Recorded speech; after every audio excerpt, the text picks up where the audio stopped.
လူကြီးသေးလားဆက်ရှော့ဘာဖြစ်လို့ဒီမှာလဲဆက်ရှော့အမောပြီရေတော့ပါပဲအမောပြီလားဘာလို့လဲဒီမှာပဲလေကဲကလေးလေးကိုငိုအောင်လန့်အောင်လုပ်ဆက်မယ်အကုန်မီးတောင်ပြကြထွက်သွားတယ်မီးတောင်ပြကြဒီမွေးတိုင်းဖာမွေးတိုင်းဖြစ်ပါစေဒီမွေးတိုင်းဖာမွေးတိုင်းဖြစ်ပါစေဒီမွေးတိုင်းဖာမွေးတိုင်းဖြစ်ပါစေဖြစ်ပါစေဒီမွေးတိုင်းဖာမွေးတိုင်းဖြစ်ပါစေနောက်တော့ပြန်လဲတောက်လျှော့တိုက်ခိုက်ဆက်မှတယ်အကုန်ဓာတ်ဘဝဆက်တမ်းဖြစ်စီရတုံမီးမွေးတိုင်းဖာမွေးတိုင်းဖြစ်တယ်ဒီနေ့ဆက်ရှော့ကြည့်နေလို့ဝင်ပြီလားပြော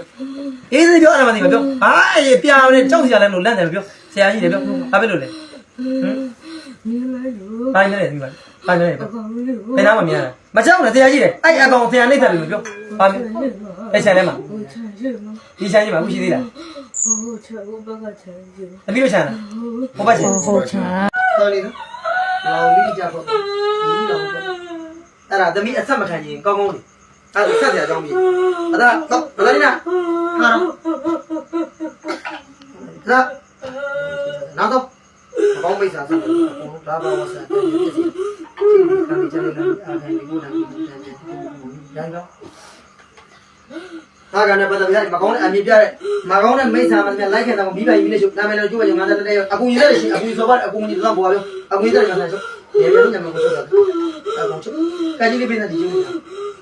ကကြီးပဲဟောလာခဲ့တဲ့မကောင်းတဲ့ပြတဲ့မိတ်ဆာမှလည်းမင်းအာဝါသတည်းဖြစ်စမ်းခီးဒီခံဒီကြတယ်စာမယ်ဒီကိုတယ်စာမနေပြီစာမနေပြီချုပ်လိုက်တယ်ကွာအဲ့လိုဖြစ်ဘူးလားချုပ်တာဘုံဖြစ်တာဖြစ်တယ်မဟုတ်သူစိတ်နုနာလေကလေးဆိုတော့ဘယ်လိုရွယ်တဲ့ပြန်သမမတော့ပါနေရိုက်တာချုပ်လို့ခေါ်လိုက်ကျိုးပါနေထုတ်ခေါ်လိုက်လုံးဝမပြမနဲ့ချုပ်ခေါ်လိုက်ရောင်းခေါ်လိုက်လက်ချင်းချင်းမချုပ်လို့တာနော်အဲ့တရဲဆိုနေလာတယ်ပြောတော့မိုက်ချုပ်မိုက်နင်တို့သိနေတာပြောလိုက်ဟုတ်ပါဆရာဟိုကခုနကလေသူ့အရင်စိတ်ဆိုးတဲ့ခင်းတိုင်ကြီးထုတ်ကြတော့ဟိုဘက်ဆောင်ရောက်သွားတာလေအဲ့အမကတော့ဟောက်ပြီးတော့သူ့လာပေးလိုက်တာအဲ့မှာ तू က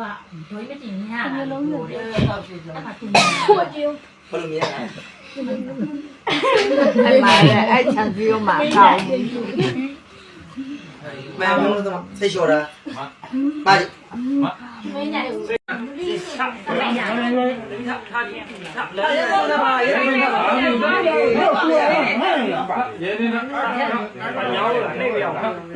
လို့တပည့်တွေမှာအဲ့မိန်းကလေးအဲ့ဝယ်နေတာဘယ်ရောကပုံနေရှယ်တရဲကိုရှယ်ပြုံးနေတာသူကကြောက်နေလမ်းလေးပါလေရှာမကြောက်ဘူးဘာကြောက်နေတာကိုရဲကအားပေးနေတယ်ချုပ်လို့ပြရတာဒီကကြောက်နေကြတယ်တက်သွားအောင်ပဲကြီးတယ်တို့ကိုလည်းတက်နေတယ်ဒီကသူကျွန်တော်လေးပါကျင်နေမှာဆိုတော့လမ်းလေးပါလေရှာ